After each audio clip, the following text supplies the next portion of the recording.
First question is, what are your thoughts on Andrew Tate? Okay, so Andrew Tate, if you guys are listening and you don't know who he is, I would, I guess, describe him as an online personality that is a part of the manosphere. What am I talking about when I say the manosphere? There are, I guess, sort of some public figures that have arisen that really kind of impress upon manhood, sometimes in a more extreme way. You can think about Andrew Tate. Someone who is also followed and adored by a lot of men is Dan Bilzerian, who sort of lives this lifestyle of the rich and the famous and is constantly surrounded by women. Notoriously, there was also Kevin Samuels, who spoke directly to men. He had a male-dominated audience. He was a commentator who was really, really hated by black women. He was also black, but because he sort of spoke to, what it means to be a man. And so I want to sort of introduce this video compilation of Andrew Tate just so you can get an idea of who exactly it is that we are talking about. Take a listen. If I were to get on a plane and that plane was to fly into the eye of a hurricane, there was a 50% chance of it crashing. I'd want a male pilot because I think that males are better under stress and under pressure. I think they're less likely to get emotional in a life or death situation. That's why they make better soldiers.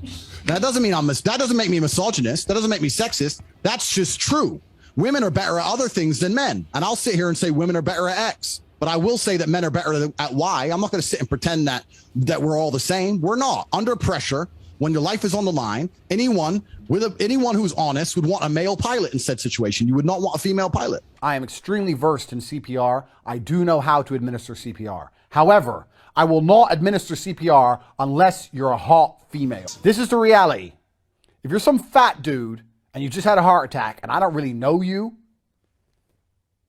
you're going to die. I mean, if you're a really good friend, no, not even if you're a friend. If you're my friend, you just can't be a well, I had a heart attack. Get the up. What's wrong with you? Go hospital later. Have a drink. Cigarette, cup of coffee. Get back in the game.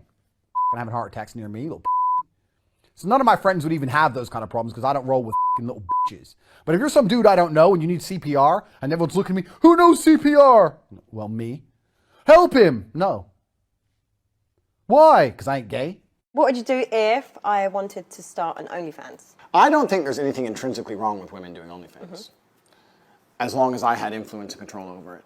What do you mean? Doing a video photographer and get the angles, yeah? No. I'm not doing any real work, but just like taking all the money. If my chick said, I want to do OnlyFans, I'm like, all right, then cool, go do it. How much you made? 10 grand, all right, give me 8. All right, cool. What woman is going to give you 8 grand? You're my woman, you're doing OnlyFans, you're selling my product. Your product? Yes, correct. She's not Next question. No. I don't know if you're being serious. I'm totally serious. How would I let my chick do OnlyFans and keep all the money? That's disrespectful. What woman is ever going to give you that? Then she better not do OnlyFans. Duh. I say things that they know are true and that they agree with, but I say it in a way that angers them emotionally and they get caught up in their brain because they're saying, he's saying the truth, but I'm pissed off by how he's saying it. So I want to argue with him, but he's right. So instead of saying men are physically stronger than women, I'll say females are weak. Females are weak. Well, females are weak. Females are weak. Men are strong. Females are weak. No, but but I'm right. And he knows I'm right. But he's mad now. And so is she. And they sit there and it happen on Dave Portnoy. You end up having a whole group of people sitting there trying to argue. Well, some women are strong like men, trying to argue the fact that women are as strong as men physically because I've emotionally controlled them all and upset them all. So you get it. And if you're listening and not watching, he's always wearing sunglasses. He's embodying a character, and he has developed in response a legion of fans that support him.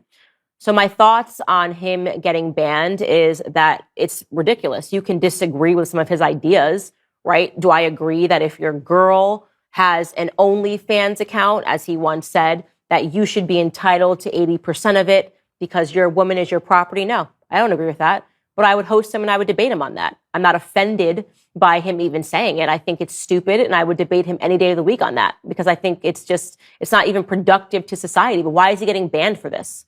What is he really getting banned for? You don't get banned for bad ideas, but you do get banned for ideas that are against the wave of the leftist narrative. The fact that we have people and individuals that are on TikTok, right? What's worse? TikTok advocating for minor attracted persons, advocating for pedophilia, trying to put a ribbon on pedophilia, right? Pretending that it's just a sexual preference, as if you're lesbian or gay. Yeah, I'm into children. That's the stuff that you can find online.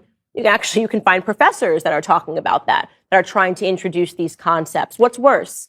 People that are advocating for the castration of our children, teaching children that they can pick their gender and that they should want and aspire to go on puberty blockers, which we know causes irreparable harm to their bodies. People that will grow up and they will actually not be able to have normal sexual functions. People that grow up to be asexual because they thought they could just press pause on their puberty because that's what they learned online, and a bunch of celebrities got in line and said, that's great, the trans agenda. What's worse? These celebrities that are advocating for the harm of our children through all of these various means, or a guy that's a part of a manosphere that's clearly playing a part. I'll also say this. Why do these people get so many followers? Why does Andrew Tate get so many followers? Why does Dan Bilzerian? Why do Dave Portnoy? Now, these people are different, but why do they inspire so many men to want to get behind them? Well, maybe it's because we are living in a society that keeps trying to force the other extreme. These men are hungry for leadership. They want to be told that it's okay to be a man, right? Because everything around them, look at the media. Oh, toxic masculinity. Oh, you're a bad person if you don't have your tail in between your legs. Oh, the woman should act like men and the men should act like women, right? Men should apologize for being men. That is the message that is coming from the mainstream media. And so, of course, these men are looking for something else. Like, give me anything else. Give me somebody that at least says it's okay to be a man. And these men do it. They say, it's cool. I like hot chicks. And guys go, yeah, awesome. At least we said it. Stop trying to tell men that they have to like fat people, right? You have to like Lizzo. If you don't think that Lizzo is hot sauce, then you're problematic, right? That's the message that they're getting. So then someone gets on a platform and they say water is wet. They say hot chicks are hot.